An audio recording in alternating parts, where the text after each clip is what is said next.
اراکین نظام، معزز حاضرین اکرام، میں ایک ریزولوشن قرارداد آپ کے سامنے پیش کر رہا ہوں۔ اس سے پہلے میں تینوں آخری علماء کرام سے معذرت چاہتا ہوں کہ ان کو وقت نہیں ملا اپنے بصیرت افروز خطابات سے ہم کو نوازنے کے لیے۔ یہ قرارداد یہ ہے کہ ہم فلسطینی عوام کی ان کی اپنی زمینوں پر قبضے کے خاتمے کے لیے دہائیوں سے جاری جدوجہد کی بھرپور حمایت کرتے ہیں۔ فلسطین ایک حصے پر مئی 1948 میں قبضہ کیا گیا، ماباقی حصے کو 67 میں قبضہ کیا گیا، جبکہ فلسطین کی عوام کو بین الاقوامی قوانین کے تحت خود ارادیت، قومی آزادی اور خود مختاری کا ناقابل تحقیق حق حاصل ہے۔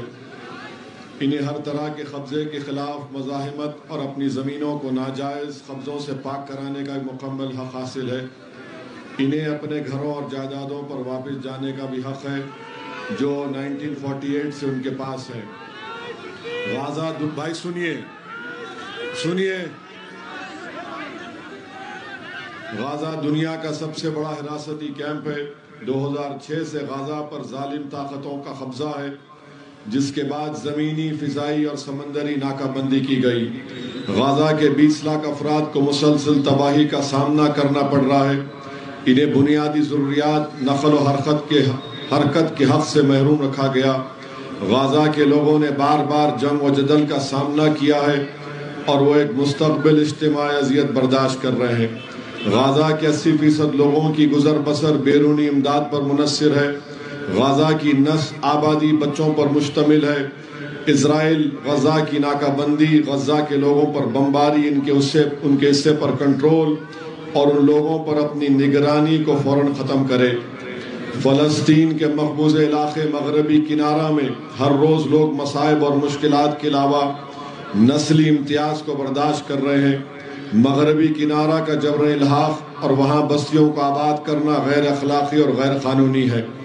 عالمی عدالت انصاف نے مغربی کنارہ میں دیوار کی تعمیر کو بین الاقوامی قوانین کے خلاف ورزی قرار دیا ہے۔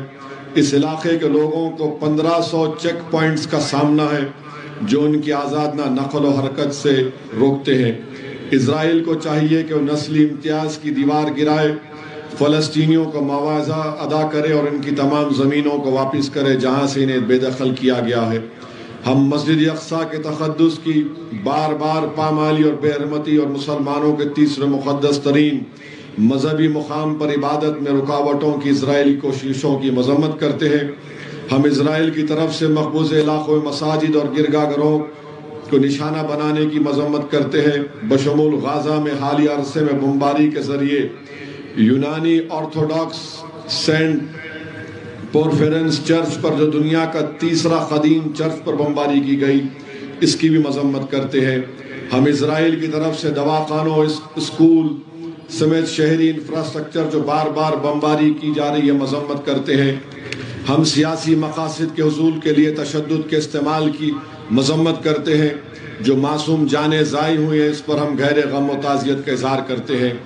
اسرائیل کو اوسلو کے معاہدے کا احترام کرتے ہوئے بین الاقوامی قوانین اور اقوام متحدہ کی قراردادوں پر عمل کرنا چاہیے۔ اسے غازہ پٹی، مغربی کنارہ اور بیت المقدس میں اپنے غیر قانونی قبضوں کو برخاست کرنا چاہیے جو 1967 کے بعد سے کیے گئے ہیں۔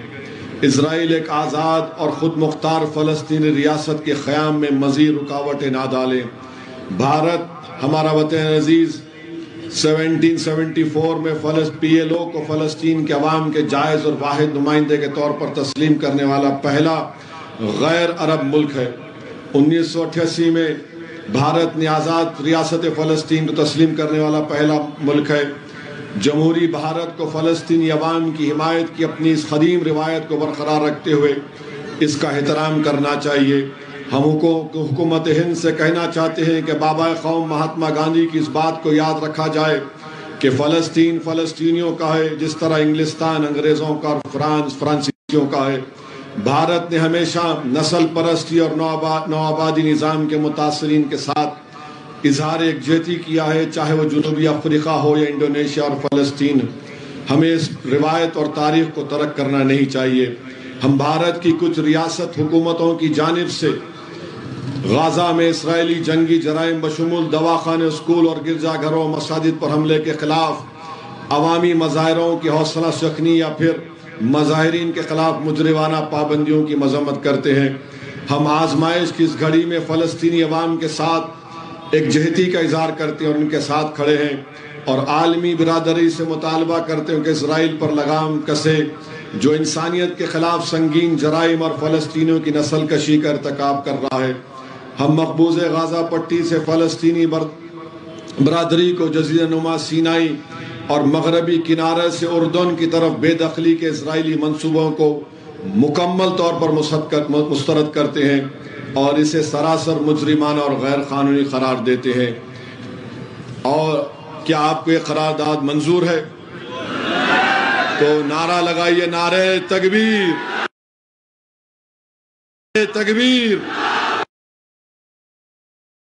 فلسطین، فلسطین، غازہ کی عوام، غازہ کی عوام!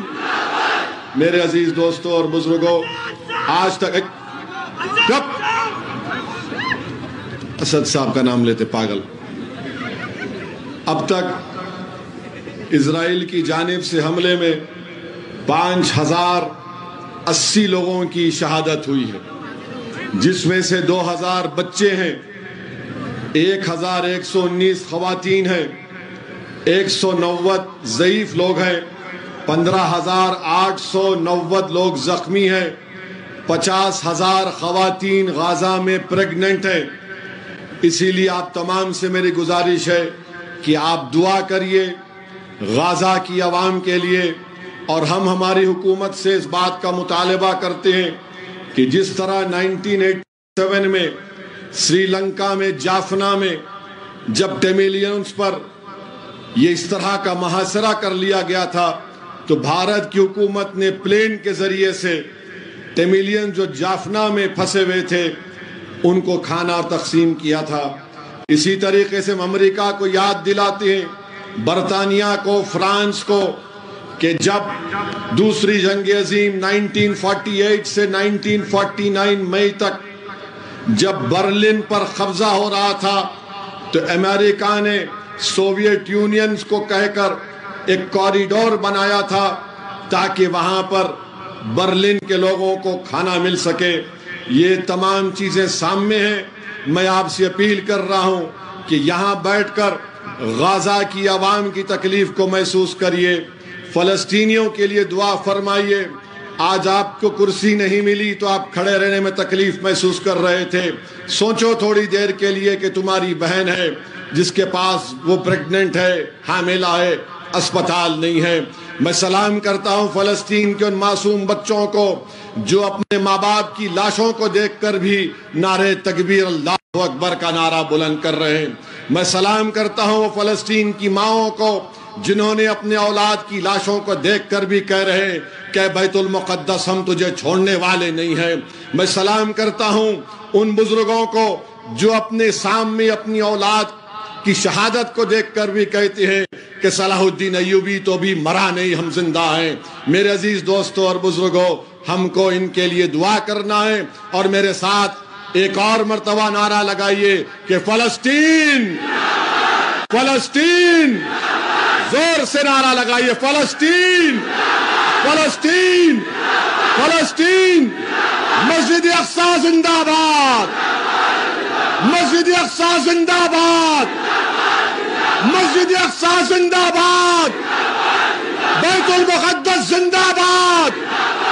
اور جن ظالموں نے ان کو قتل کیا، شہادت ان کو دی ہے، یاد رکھو مسجد اقصی کے ان بنیادوں پر حضرت اسرافیل علیہ السلام سور پھونکیں گے اور اللہ ہر ظالموں سے اپنا بدلہ لے گا۔